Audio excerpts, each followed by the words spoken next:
রাজধানীর মগবাজারে বিস্ফোরণের ঘটনায় মেলেনি নাশকতার আলামত। কারণ খুঁজতে ঘটনাস্থলে তদন্তে সিআইডি, র্যাব, সোয়াট। নর্মালি যে বিস্ফোরক হয় তাহলে 3-4 দিকে যাবে। এখনো মিথেন গ্যাসের গন্ধ আছে ভিতরে। স্বাভাবিকভাবে একটা এক্সপ্লোশনের জন্য এত কিছু ক্ষয়ক্ষতি হতে পারে না। আবাসিক ভবনে ছিল রেস্তোরাঁ সহ নানা বাণিজ্যিক প্রতিষ্ঠান। ফেটেছে বোমার মতো। যে গ্যাস ট্যাঙ্ক অরক্ষিত অবস্থা আছে, এর সাথেও কিন্তু ইলেকট্রিক্যাল লাইন। এই দুর্ঘটনা কিন্তু আবার হতে পারে। নিহতদের পরিবারের শোকের মাতম। দগ্ধ আরও 3 জন গুরুতর। এখন কি করব আল্লাহ জানে, আমি তো কিছু কইতে পারি না, আমার তো কোনো পথ নাই। লাস্ট বলছিল যে আমার মার একটা ফোন দেন। 3 জনেরই অবস্থা খুবই মারাত্মক, তারাই জীবন মৃত্যুর সন্ধিক্ষণে। দেখছিলেন প্রধান শিরোনাম। দুপুরের সময় সঙ্গে আছি আমি এশা হোসেন। এবার অন্যান্য শীর্ষ সংবাদ। দেশব্যাপী সীমিত লকডাউনের প্রথম দিনেও ঘাটে জনস্রোত। এখনো ঢাকা ছাড়ার হিড়িক। গণপরিবহন না পেয়ে অফিসগামী মানুষ চরম দুর্ভোগে। করোনায় 24 ঘন্টায় বিভিন্ন জেলায় 94 জনের মৃত্যু। জুলাইয়ের শুরুতেই দেশে আসতে পারে সিনোফার্মের টিকা। প্রবাসী কর্মীদের ফাইজার দেওয়ার প্রক্রিয়া শুরু, জানালো স্বাস্থ্য অধিদপ্তর। ঢাকা দক্ষিণের সাবেক মেয়র সাইদ খোকন ও তার পরিবারের সদস্যদের 8টি ব্যাংক হিসাব জব্দের নির্দেশ আদালতের। অস্বাভাবিক লেনদেনের প্রমাণ পেয়েছে দুদক। পুরো দখলমুক্ত না করেই বুড়িগঙ্গার তীরে সীমানা পিলার বসানোর অভিযোগ বিআইডব্লিউটি এর বিরুদ্ধে। মাপজোক নিয়ে প্রশ্ন, মানতে নারাজ মন্ত্রণালয়। এবং লকডাউনের প্রভাবে হাড়িভাঙা আমের ব্যাপক দরপতন। রংপুরের বাজারে মন প্রতি 1000 টাকা পর্যন্ত কমেছে দাম। পরিবহন সংকটে ব্যবসায়ীদের মাথায় হাত।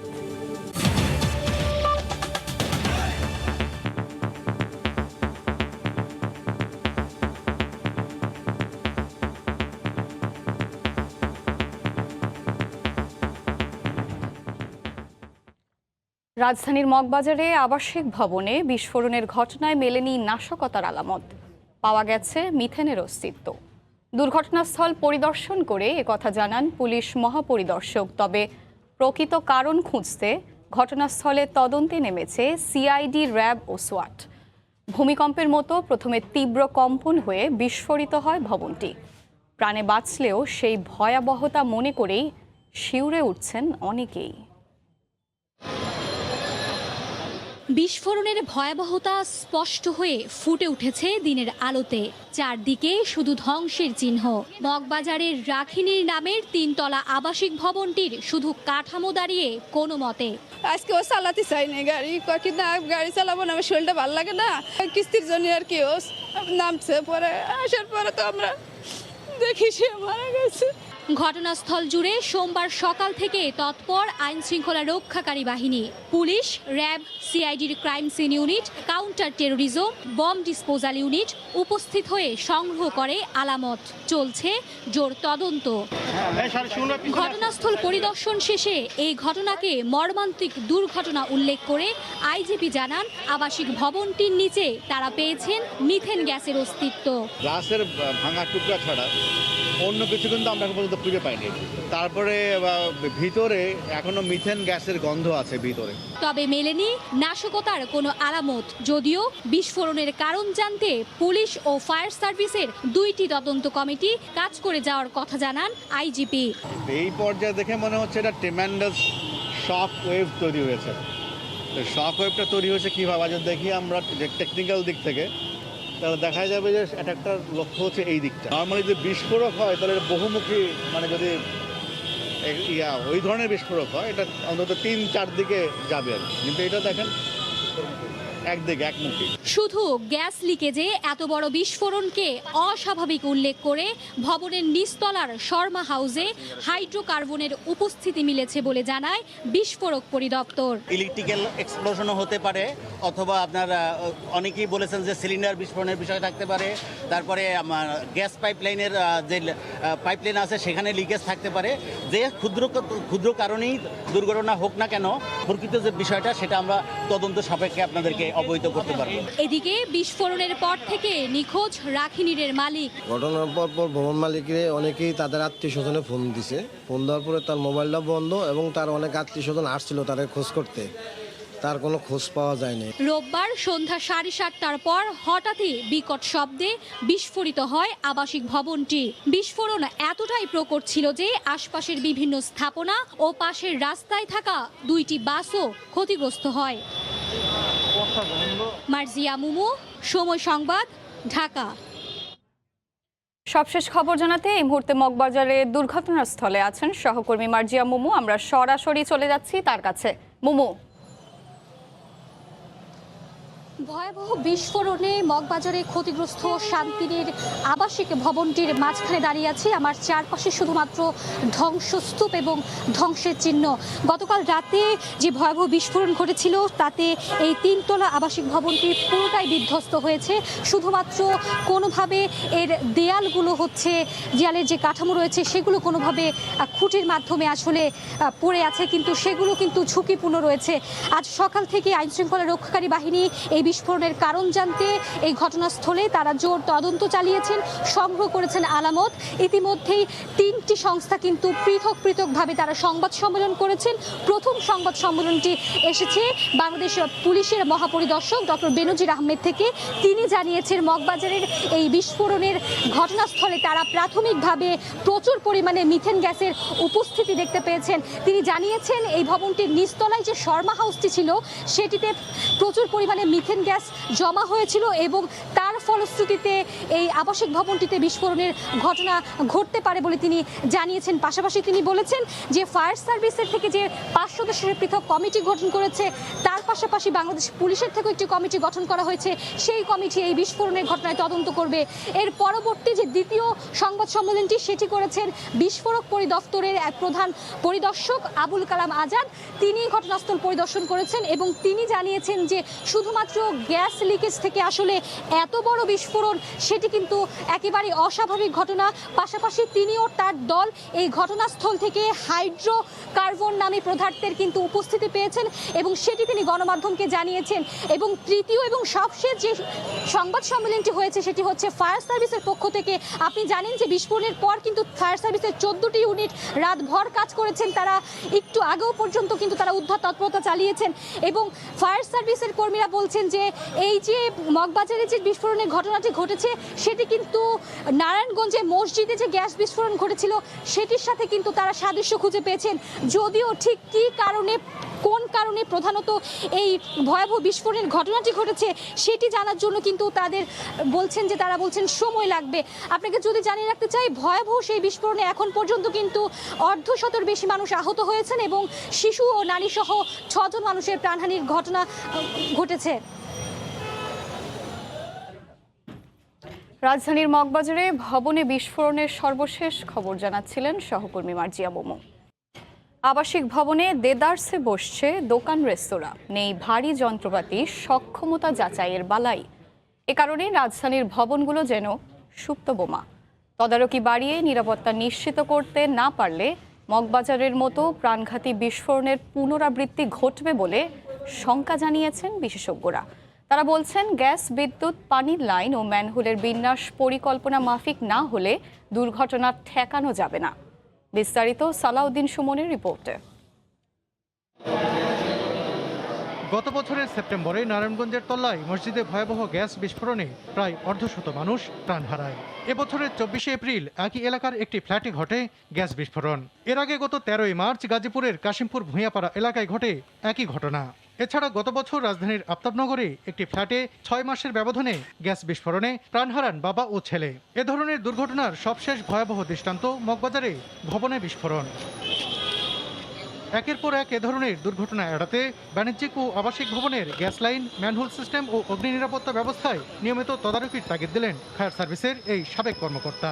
রাজউক এবং সিটি কর্পোরেশন সমস্ত ঢাকা শহরের বাণিজ্যিক ভবন বা আবাসিক বলেন তাদেরকে কিন্তু কর নিয়ে থাকেন, তাদেরকে লাইসেন্স দিয়ে থাকেন, তাদেরকে অনুমতি দিয়ে থাকেন। তো ডেফিনেটলি তাদেরকে এটার কিন্তু জবাবদিহিতার ইয়েতে নিয়ে আসতে হবে। অসতর্কতায় রাজধানীর বিভিন্ন বহুতল ভবন বোমার মতোই ভয়ঙ্কর হয়ে উঠছে জানিয়ে ফায়ার সার্ভিসের সাবেক মহাপরিচালক বলেন, মারাত্মক দুর্ঘটনা ঠেকাতে এখনই হতে হবে তৎপর। ঢাকা শহরে এখন যেটা আছে ঝুঁকি বলবো যে গ্যাসের লাইন অরক্ষিত অবস্থা আছে, তারপর সুয়ারেজ লাইন, ইলেকট্রিক্যাল লাইন সবগুলো কিন্তু ঢাকা উন্নয়নের সাথে সাথে কিন্তু এগুলো সঠিকভাবে কিন্তু রক্ষণাবেক্ষণ হচ্ছে না। আর যদি এভাবে চলতে থাকে তাহলে কিন্তু এই দুর্ঘটনা কিন্তু আবার হতে পারে এবং সেই জন্যই কিন্তু একটা ভয়াবহ রূপ দিতে পারে ভবিষ্যতে। তদারকির পাশাপাশি জনসচেতনতাও এ ধরনের দুর্ঘটনার ঝুঁকি কমাবে বলে মনে করছেন এই বিশেষজ্ঞরা। সালাউদ্দিন সুমন, সময় সংবাদ, ঢাকা।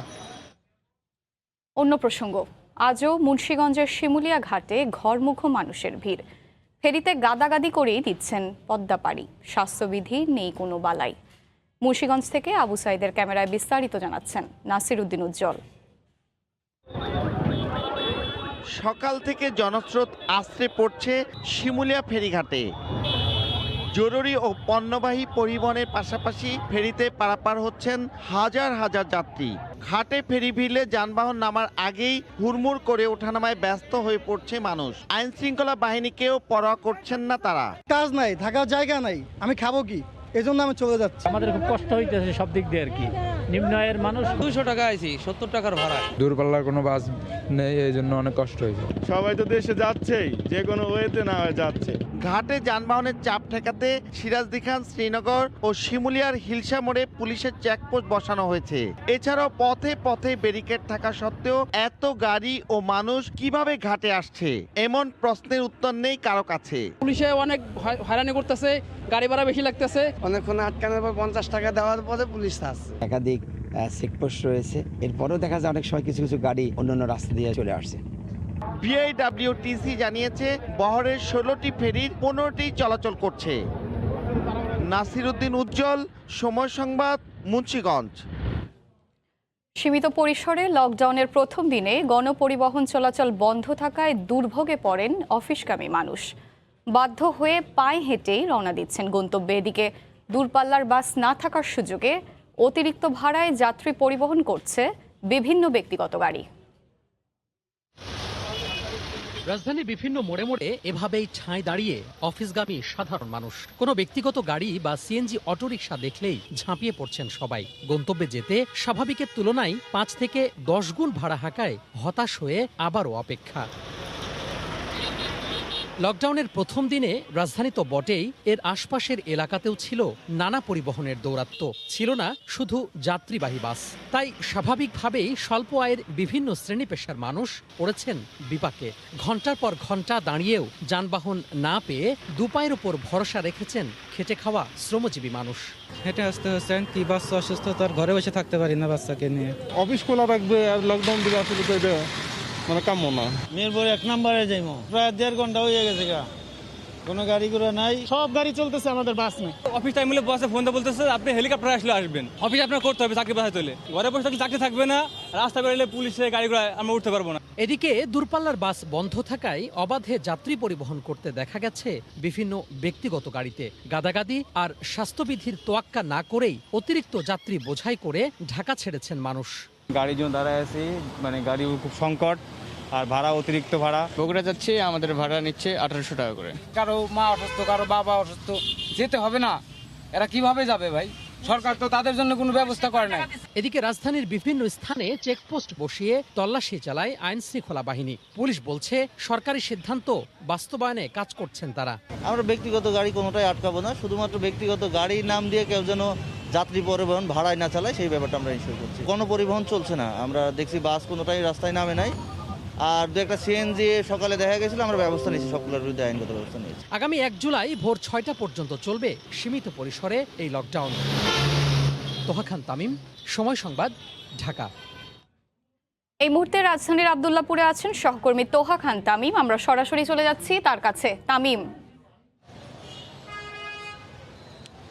এশা করোনার ঊর্ধ্বগতির লাগাম টানতে সরকারের পক্ষ থেকে যেই বিধিনিষেধ আরোপ করা হয়েছে আজ ভোর 6টা থেকে, কিংবা সীমিত পরিসরে লকডাউন যাই বলি না কেন, আমরা রাজধানীতে দেখতে পাচ্ছি যে শুধুমাত্র গণপরিবহন নাই, তাছাড়া অন্যান্য সব যে যানবাহন রয়েছে সেটির উপস্থিতি আমরা লক্ষ্য করছি। এবং এর যে নেতিবাচক প্রভাব পড়েছে সেটি হচ্ছে যারা খেটে খাওয়া শ্রমজীবী মানুষ বিভিন্ন কাজে বাইরে বের হয়েছেন এটির আসলে বেশ প্রভাব পড়েছে। তারা কোনো কোনো ক্ষেত্রে 5 থেকে 10 গুণ কিংবা তারও বেশি ভাড়া দিয়ে আসলে তাদেরকে যেতে হচ্ছে, অথবা যারা যেতে পারছে না তারা আসলে পায়ে হেঁটেই গন্তব্যে রওনা দিয়েছেন, অথবা কেউ আসলে তার যে কাজ বা অফিস সে কোথাও হয়তো যেতে পারছে না বা থমকে গেছে তাদের যেই কার্যক্রম সেটি আসলে।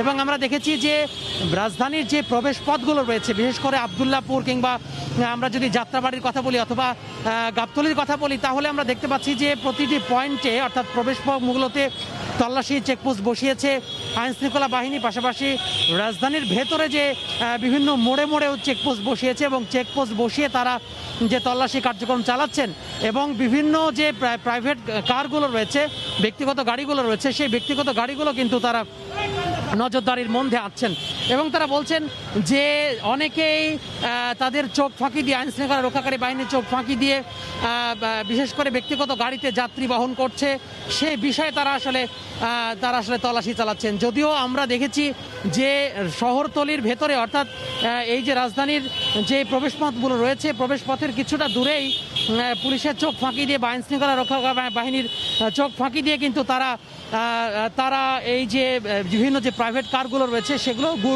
দূর গন্তব্যে তারা যাত্রী পরিবহন করছে এবং এই যে দূরপাল্লার বাস বন্ধ রয়েছে সেই সুযোগটা আসলে তারা গ্রহণ করছেন।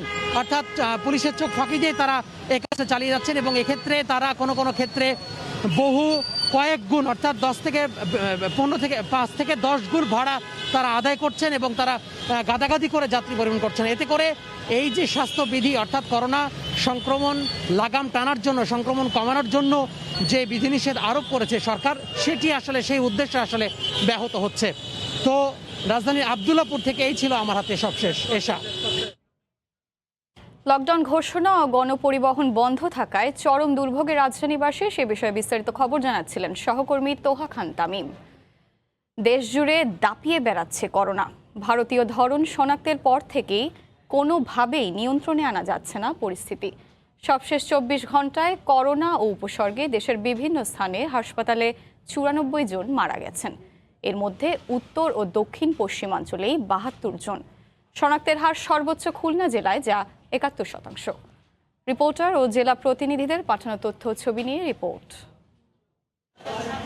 প্রাণঘাতী করোনা ভাইরাসের রোগীর চাপে হাসপাতালগুলোর করিডোরেই চলছে চিকিৎসা। সারাক্ষণ অক্সিজেনের জন্য স্বজনদের ছুটোছুটি। আক্রান্তদের শ্বাসকষ্টের অবস্থা ভয়াবহ। ঘরে ঘরে বাড়ছে জ্বর সর্দি নিয়ে রোগীর সংখ্যা, উপসর্গ নিয়ে বাড়ছে মৃত্যুর সংখ্যাও। আইসিইউ আর শয্যা সংকটে বিপর্যস্ত হাসপাতালগুলো। এতে চিকিৎসা সেবার জন্য রোগীরা ছুটছেন একের পর এক হাসপাতালে। রাজশাহী মেডিকেল কলেজ হাসপাতালে 24 ঘন্টায় করোনায় ও উপসর্গে 14 জনের মৃত্যু হয়েছে। এদের মধ্যে রাজশাহীর 7, চাঁপাইনবাবগঞ্জের 5, নাটোরে 1 ও নওগাঁয় 1 জন মারা গেছেন। শনাক্ত হার 27% ছাড়িয়েছে। একটা সিলিন্ডার শেষ হয়ে গেলে আবার দেখা যাচ্ছে যে ওই নার্সদেরকে বললে ওটা দিতে ওরা অনেক দেরি করে। আলাদা কোনো ইউনিট বা আলাদা কোনো একটা হাসপাতাল হলে করোনার জন্য খুবই ভালো হয়। উদ্বেগজনক উদ্বেগের বিষয়টা হলো যে আমাদের আসলে আর বেশি ওয়ার্ড নাই যেটা থেকে আমরা করোনা ডেডিকেটেড করতে পারবো। আগে মাত্র আমরা 65টা লাইন দিয়ে অক্সিজেন দিতাম, এখন সেখানে দিচ্ছি 405টা অক্সিজেন লাইন এবং আরও বাড়ানো হচ্ছে। খুলনায় লাগামহীনভাবে ছুটছে করোনার সংক্রমণ, পাশাপাশি লাফিয়ে বাড়ছে মৃত্যুর সূচকও। নগরীর 2 হাসপাতালে একদিনেই মারা গেছেন 11 জন। শনাক্ত হার 24 ঘন্টায় সর্বোচ্চ 71% ঠেকেছে। আবার আর এক জায়গায় নিয়ে গেছিল, সে জায়গায় যে সিট আছে অক্সিজেন নেই। সকালে আমরা আসছি, এখনো সেরকম কোনো ট্রিটমেন্ট হয় নাই। তারা আসছেই হলো অনেক বেশি খারাপ অবস্থায়, সংকটাপন্ন অবস্থায়। কেউ হয়তো 30 স্যাচুরেশন, 40, 50, 60 এরকম নিয়ে আসছে, যার কারণে এই স্যাচুরেশনে আমরা হয়তো তার জীবনের সময়টা কিছু সময় বাড়াতে পারছি, কিন্তু তাকে হয়তো কোনো ক্ষেত্রে আমরা সুস্থ করতে পারছি না। সীমান্ত জেলা চুয়াডাঙ্গায় দীর্ঘ হচ্ছে মৃত্যুর তালিকা। 24 ঘন্টায় মারা গেছেন 12 জন, আর উচ্চ ঝুঁকিতে থাকা সাতক্ষীরায় 8 ও যশোরে 5 জনের মৃত্যু হয়েছে। কয়েকদিন ধরে হঠাৎ করেই মৃত্যুর সংখ্যা বাড়ছে কুষ্টিয়া ও ময়মনসিংহে। একদিনে করোনা ও উপসর্গে কুষ্টিয়ায় 9 ও ময়মনসিংহে মারা গেছেন 8 জন। মৃত্যুর মিছিল থামছে না চট্টগ্রাম অঞ্চলেও। গতদিনের মতো আজও বন্দর জেলায় 7 জন মারা গেছেন। শনাক্ত হার 28% ঠেকেছে। এদিকে লাগাম টানা যাচ্ছে না উত্তরের অন্যান্য জেলাগুলোতেও। 24 ঘন্টায় দিনাজপুরে 4 জন, বগুড়ায় 4 জন ও ঠাকুরগাঁয়ে 1 জন মারা গেছেন। লাবিব হাসান, সময় সংবাদ। 24 ঘন্টায় করোনা ও উপসর্গ নিয়ে রাজশাহী মেডিকেলে মারা গেছেন 14 জন। এই মুহূর্তে রাজশাহী মেডিকেল কলেজ হাসপাতালের সামনে আছেন সহকর্মী রাকিবুল হাসান। আমরা সরাসরি চলে যাচ্ছি তার কাছে। রাকিব, এশা, রাজশাহী মেডিকেল কলেজ হাসপাতালে করোনা রোগীর যে প্রাদুর্ভাব বা করোনা রোগীর যে চাপ সেটি অব্যাহত আছে আজও। আমরা সর্বশেষ যেটি দেখেছি যে আসলে হাসপাতাল কর্তৃপক্ষ আজকে বেলা 11:30টার দিকে তারা যে ব্রিফিংটি করেছেন সেখানে বলছেন যে বারবার আসলে করোনা রোগীর শয্যার যে সংকট সেটি কাটিয়ে তারা যে প্রতি সময়ে কিন্তু যে বাড়িয়েছে, যে 4 দফায় যে করোনার শয্যার সংখ্যা বাড়ানো হয়েছে তাতে শয্যা গিয়ে দাঁড়িয়েছে 409টিতে, কিন্তু হাসপাতালে ভর্তি আছে এখনও 442 জন এবং আরও অনেকেই কিন্তু ভর্তি হয়েছেন। গেল 24 ঘন্টায় রাজশাহী থেকেই শুধুমাত্র ভর্তি হয়েছেন 55 জন এবং আজকে কিন্তু রাজশাহীতে সর্বোচ্চ 78 জন গেল 24 ঘন্টায় হাসপাতালটিতে করোনা উপসর্গ এবং সংক্রমণ নিয়ে ভর্তি হয়েছে। করোনা রোগী যারা আছেন করোনা পজিটিভ তাদের মধ্যে 17 জন এবং বাকি 61 জন কিন্তু আসলে ভর্তি হয়েছেন উপসর্গ নিয়ে। এবং আপনি জানেন যে এই হাসপাতালে সেন্ট্রাল অক্সিজেনের আওতায় আসলে প্রত্যেকটি শয্যা নিয়ে আসার চেষ্টা চলছে এবং একটি সুখবরই শুধু আসলে এখান থেকে দেয়া যায়, যেটি হচ্ছে গেল 3 দিন থেকে যে সংক্রমণের হার সেটি আসলে কমে এসেছে বলা যায়। কেননা 485টি আসলে যে করোনার নমুনা নেওয়া হচ্ছিল তাতে 135টি আসলে করোনা পজিটিভ পাওয়া গেছে, যেটি প্রায় 27% খানিকটা বেশি। গেল 3 দিন থেকে কিন্তু এই 20 থেকে শুরু করে 27 পর্যন্ত এর মধ্যে ওঠানামা করছে, যেটি কিনা একটা সময় একটা সপ্তাহ আগেও কিন্তু 40-42 এইরকম ছিল। তো সেই ক্ষেত্রে আসলে হাসপাতাল কর্তৃপক্ষ এবং চিকিৎসকরা খানিকটা স্বস্তি বোধ করছেন এবং তারা বলছেন এটি হয়তো যে রাজশাহীতে 3য় দফার যে লকডাউন চলছে সেটির ফলাফল হতে পারে। তবে তারা এর সাথে সাথে এসে উদ্বেগেরও একটি কারণ রয়েছে বলে তারা জানাচ্ছেন। সেটি তারা যেটি বলছেন যে হারে আসলে রোগীর সংখ্যা এখনও গ্রাম থেকে আসছে সে তুলনায় কিন্তু শয্যা আর খুব বেশি তারা বাড়িয়ে নিতে পারবেন না। আরও 1-2টি হাসপাতালের ওয়ার্ডের কিন্তু যে সেন্ট্রাল অক্সিজেন সেটির আওতায় নিয়ে আসার চেষ্টা করছেন, যাতে করে হয়তো আরও 48টি বা 47টি শয্যা আসলে করোনার জন্য নির্ধারিত করা হবে। কিন্তু এটি যদি এখনই না কমে আসে বা আরও একটি হাসপাতালের ব্যবস্থা যদি না করা হয় তাহলে সেটি উদ্বেগের কারণ হবে বলছে। তো এসব রাজশাহীর করোনা পরিস্থিতির এই ছিল আমার কাছে সর্বশেষ খবর। করোনা পরিস্থিতির সর্বশেষ খবর জানাচ্ছিলেন রাজশাহী মেডিকেল কলেজ হাসপাতালের সামনে থেকে সহকর্মী রাকিবুল হাসান। আগামী মাসের শুরুতে দেশে আসতে পারে চীনের সিনোফার্ম থেকে কেনা টিকার প্রথম চালান। আর আগস্টের মাঝামাঝিতে কোভ্যাক্সের মাধ্যমে অ্যাস্ট্রাজেনেকার টিকা পাওয়ার বিষয়ে আশাবাদী স্বাস্থ্য অধিদপ্তর। এছাড়া প্রবাসী কর্মীদের ভ্যাকসিন নিশ্চিতে শুরু হয়েছে তালিকা তৈরির কাজ। দেশে কোভিড টিকাদান কর্মসূচি চলমান রাখার বড় ভরসা এখন চীনের টিকা। সিনোফার্ম থেকে পাওয়া উপহারের 11 লাখ টিকা দিয়ে গত 19 জুন আবারও শুরু হয় প্রথম ডোজের টিকাদান। তবে টিকা কার্যক্রম গতিশীল রাখতে চায় বড় চালান। সে অনুযায়ী শুরু হয় সিনোফার্মের কাছ থেকে প্রতি মাসে 50 লাখ করে 1.5 কোটি টিকা কেনার আলোচনা। কিন্তু দাম প্রকাশ পাওয়ায় মাঝপথেই হোঁচট খায় সে প্রক্রিয়া। তবে বাংলাদেশের দুঃখ প্রকাশে চীন এখন অনেকটাই নমনীয়।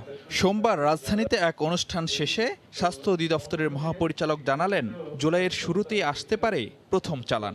সিনোফার্মের সাথে আমাদের কথাবার্তা হয়েছে এবং আমরা আশা করছি যে আগামী মাসের প্রথম দিকেই আমরা একটা ভালো অ্যামাউন্টের টিকা আমরা হয়তো পেয়ে যাব।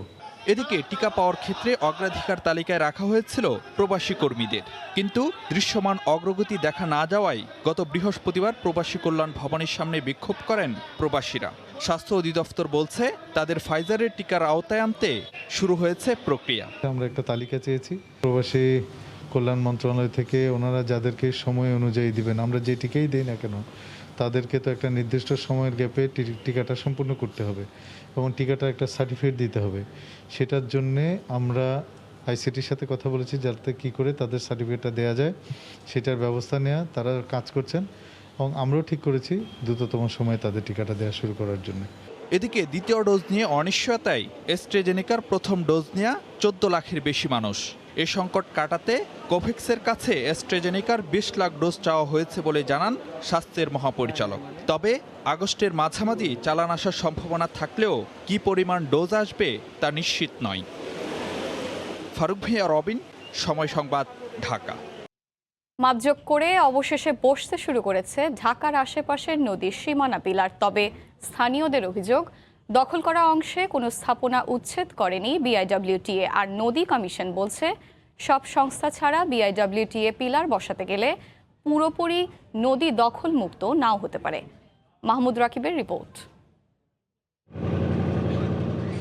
নদী ঘেঁষা জায়গায় বসছে স্থায়ী সীমানা পিলার। পিলার চিহ্নিত করবে কোনটি নদীর জায়গা আর কোনটি মাইশা বিদ্যুৎ কেন্দ্রের জায়গা।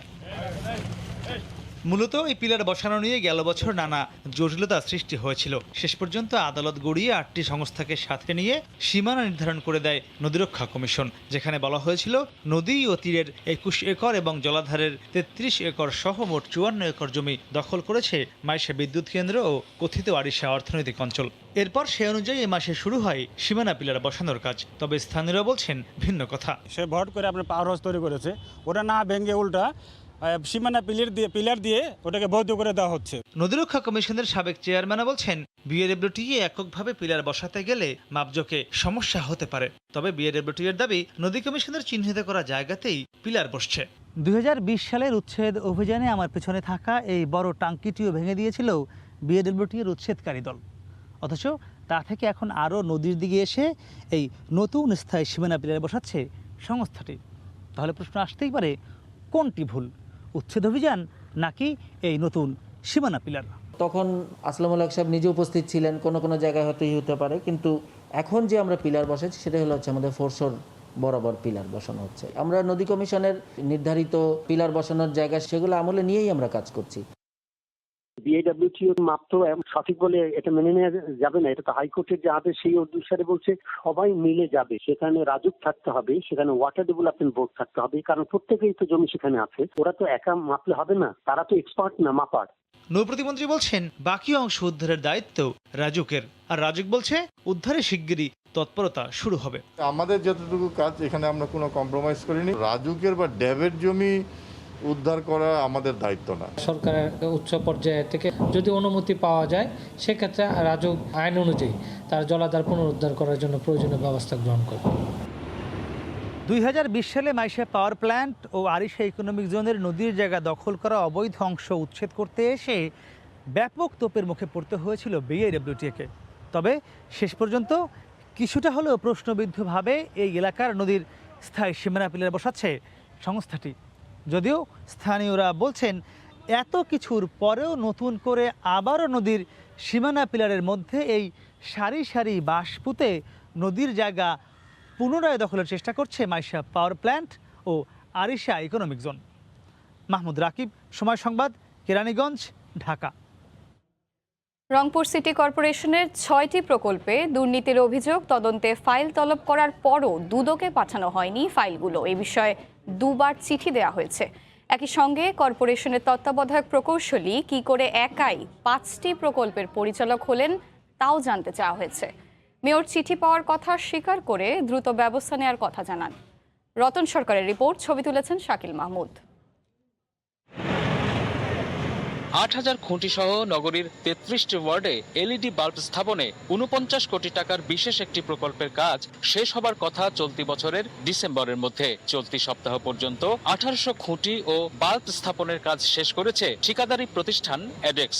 বিদ্যুতের যে ইয়েটা করছে, যে অনিয়ম হচ্ছে, এটা দুদক অনেক ২-৩বার তদন্ত করছে। শুধু মেন শহরে আছে, কিন্তু আপনার সাইড ইয়েগুলোতে নাই। সিটি কর্পোরেশনের বেহাল অবস্থা দেখলে আমরা আশ্চর্য হয়ে যাই। কিন্তু টেন্ডার প্রক্রিয়াতেই ৯/৬-এর মাধ্যমে পছন্দের ঠিকাদারকে ৮টি গ্রুপের সবকটি কার্যাদেশ দেওয়ার অভিযোগ ওঠে। ঠিকাদারি প্রতিষ্ঠান অ্যাডেক্সকে সুবিধা দিতে স্পেসিফিকেশন পরিবর্তন, বাল্বের কান্ট্রি অফ অরিজিন পরিবর্তন ও ওয়ার্ড পরিবর্তনের অভিযোগ ওঠে। টেন্ডারে এসব পরিবর্তনের কথা স্বীকার করে এর দায় মেয়রের উপর চাপিয়ে তিনি বাধ্য করেছেন বলে অভিযোগ করেন প্রকল্পের পরিচালক ও সিটি কর্পোরেশনের তত্ত্বাবধায়ক প্রকৌশলী। আমি বলছি স্যার এটা আপনি নিতে পারবেন না, কারণ হলো আমার শিডিউলের মধ্যে ৩৬ ওয়ার্ড আছে।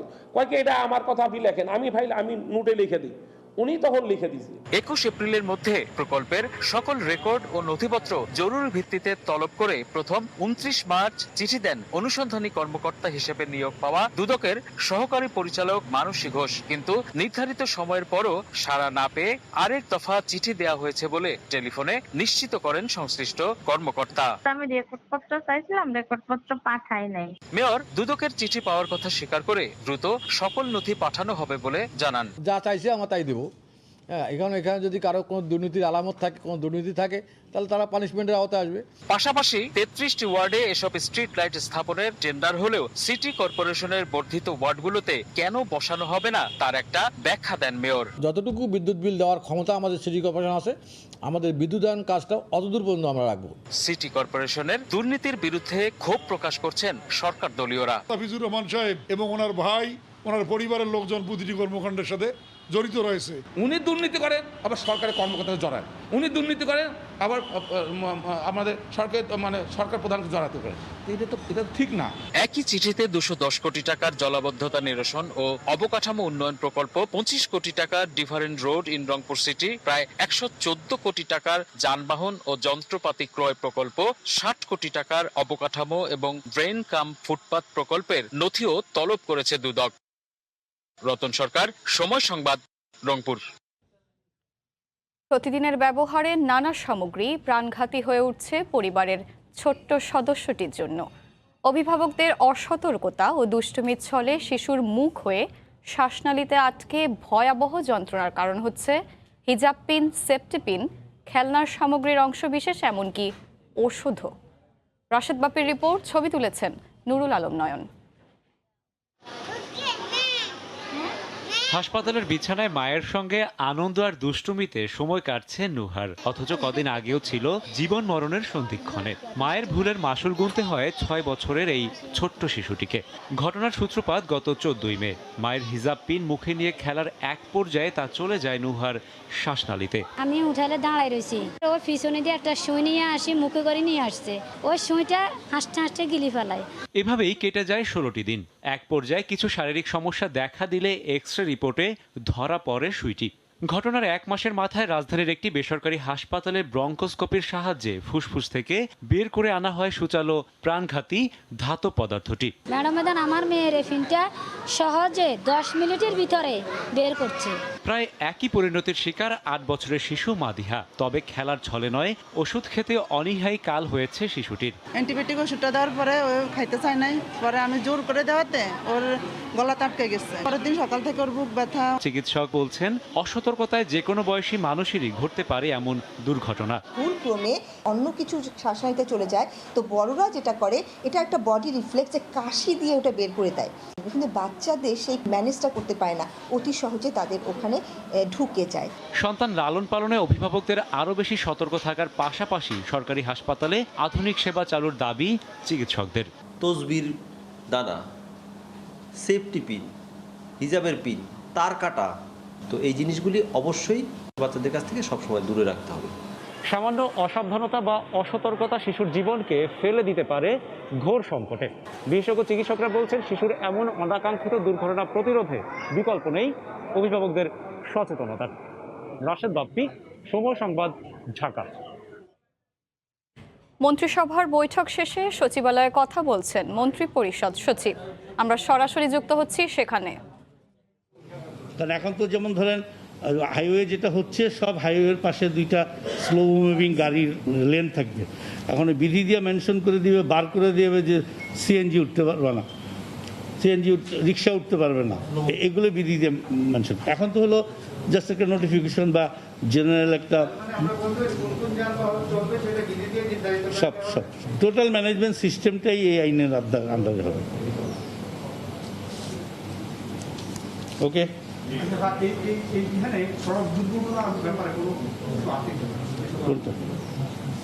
না না না না না সেটা তো যে আরেকটা আইন যেটা হচ্ছে সড়ক পরিবহন আইন, যেটা ওটাও খুব কুইকলি নিয়ে আসার জন্য আজকে ক্যাবিনেট থেকে মাননীয় প্রধানমন্ত্রী এবং মন্ত্রিসভা ইনস্ট্রাকশন দিয়ে দিচ্ছে যে ওই আইনটার জন্য খুব কুইকলি চলে আসে। হ্যাঁ, ওটা আচ্ছা, ওটা আরো বড় আইন, তো এটা তো কম্পারেটিভলি এটা তো জাস্ট ম্যানেজমেন্ট সিস্টেম আরো তো সংসদে গেছিল এটা না, সংসদে তো আগে গেছিল কিন্তু তখন তো পাস হয় নাই, তো পাস না হলে আবার ক্যাবিনেট আসতো।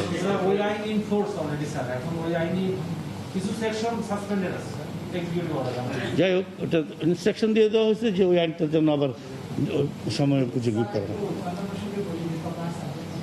লকডাউন তো আজকে শুরু হয়েছে এবং আজকে এটা আসলে শিথিল লকডাউন করা যায়।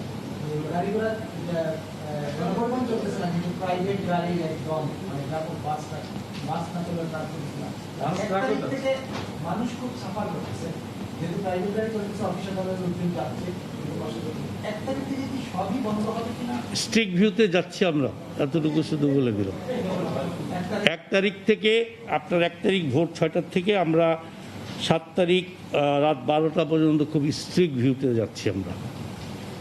You get my point? একদম খুবই স্ট্রিক্ট ভিউতে, কারণ করোনা আমরা গত 4টা ডিভিশনের সাথে আমরা ভিডিও কনফারেন্সিংয়ে ডিটেইল পর্যালোচনা করে দেখছি।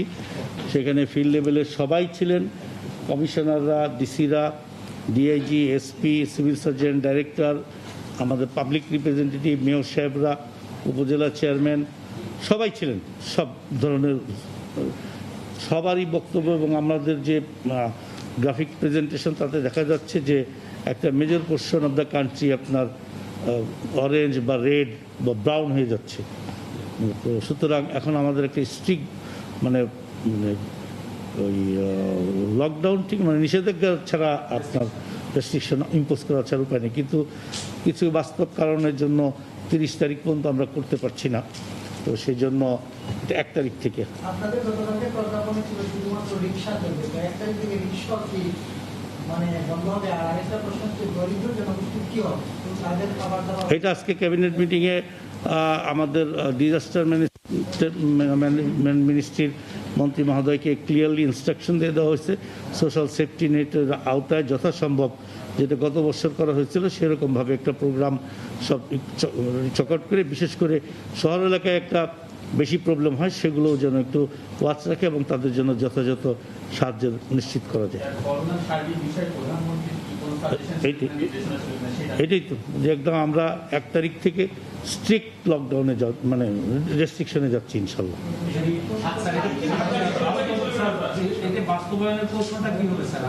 বাস্তবায়ন কৌশল অলরেডি এটা গত পরশুদিন আমরা হোম মিনিস্টার সাহেবের সভাপতিতে আমরা সবাই বসেছি এবং আগামীকাল না হলে পরশু আবার বসে আরও ডিটেল বলে দেবো ইনশাল্লাহ আমরা আপনাদের ডিপার্টমেন্টগুলোতে।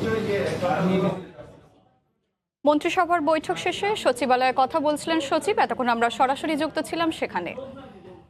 লকডাউনের প্রভাবে রংপুরের হাড়িভাঙা আমের ব্যাপক দরপতন হয়েছে। এই আমের জন্য প্রসিদ্ধ মিঠাপুকুরের পদাগঞ্জ হাটেই গত 2 দিনে মন প্রতি 1000 টাকা পর্যন্ত কমেছে দাম।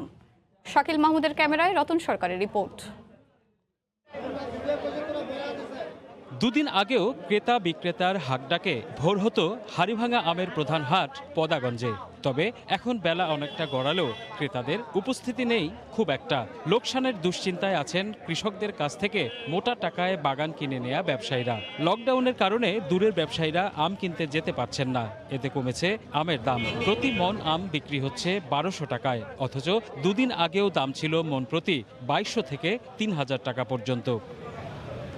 সোমবার থেকে কঠোর লকডাউনের ঘোষণায় এরই মধ্যে দেখা দিয়েছে পরিবহন সংকট।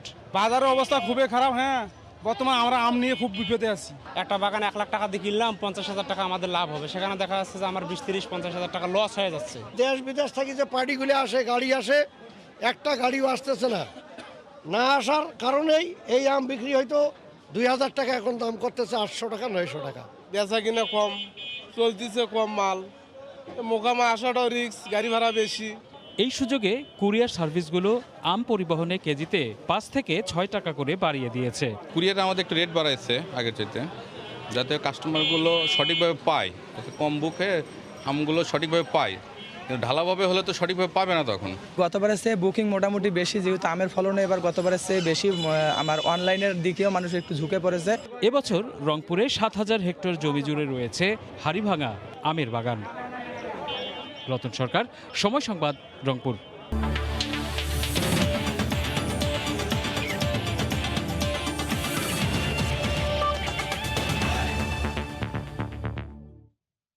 বাংলাদেশের ক্রিকেট দলের জন্য কোচ কিভাবে নিয়োগ হচ্ছে, কোন প্রক্রিয়ায় নিয়োগ হচ্ছে, ক্রিকেট অপারেশনসের ভাইস চেয়ারম্যান হয়েও কিছুই জানেন না বিসিবি মহাপরিচালক খালেদ মাহমুদ সুজন। তাই তো এবার এক হাত নিলেন অপারেশনস চেয়ারম্যান আকরাম খানকে। সেই সঙ্গে বারবারই বিসিবির বিদেশ থেকে কোচ আনারও সমালোচনা করেছেন সুজন। আমি আসলে ভাইস চেয়ারম্যান আছি কিনা অপারেশনারে সেটাও আমি এখনো শিওর না, নামে আছি, বাট আমাকে কোনো মিটিং অ্যাটেন্ড করা হয় না বা কোনো সময় ডাকাও হয় না। ইমেল মাঝে সাঝে, আমি তো মাঝে 2 বছর ইমেলই পাইনি, এখন কিছু কিছু পাই তাও, বাট তখনই মাধ্যমে জানলাম যে বাংলাদেশ টিমের কি স্কোয়াড বা কি যাচ্ছে না আছে এটাই। আমি তো অপারেশনের ভাইস চেয়ারম্যান, বাট আমি আপনাদের থেকে পরে জানি যে আসলে এই 2টা লোককে নিয়োগ করা হয়েছে, বাট আমাকে কেউ শেয়ারও করেনি। হয়তো আমি বাবলে ছিলাম বলে আমাকে কেউ ফোন, হয়তো বা বাবলে তো ফোন ছিল, হয়তো আমাকে জানানো হয়নি। আমাদের মাইন্ড সেট আপ হয়নি যে আমরা লোকাল কোচদেরকে এখনও ন্যাশনাল টিমের সাথে কোনো পজিশনে নিতে পারবো, সেটা ইটস ফাইন। বাট আমি সেটা বলছি যে আমরা তো নিতে না পারি, ধরেন আমরা তো বোলিং কোচের অ্যাসিস্ট্যান্ট করতে পারি, আর আমি বলছি যে এক্সপোজারটা তো অন্যভাবেও দেওয়া যায়। দুপুরের সময় শীর্ষ সংবাদ জানিয়ে দিচ্ছি আরেকবার। মগবাজার বিস্ফোরণের ঘটনায় মেলেনি নাশকতার আলামত, কারণ খুঁজতে তদন্তে সিআইডি, র্যাব, সোয়াট। নিহতদের পরিবারের শোকের মাতম, দগ্ধ আরও 3 জন গুরুতর। দেশব্যাপী সীমিত লকডাউনের প্রথম দিনেও ঘাটে জনস্রোত, এখনো ঢাকা ছাড়ার হিড়িক। গণপরিবহন না পেয়ে অফিসগামী মানুষের চরম দুর্ভোগ। অফিস খোলা রাখবে আর লকডাউন দিলে মানে কাম্য না। সব গাড়ি চলতেছে, আমাদের বাস নেই। এবং করোনায় 24 ঘন্টায় বিভিন্ন জেলায় 94 জনের মৃত্যু। জুলাইয়ের শুরুতেই দেশে আসতে পারে সিনোফার্মের টিকা। প্রবাসী কর্মীদের ফাইজার দেওয়ার প্রক্রিয়া শুরু, জানালো স্বাস্থ্য অধিদপ্তর। এই ছিল দুপুরের সময়, সঙ্গে থাকুন সময়।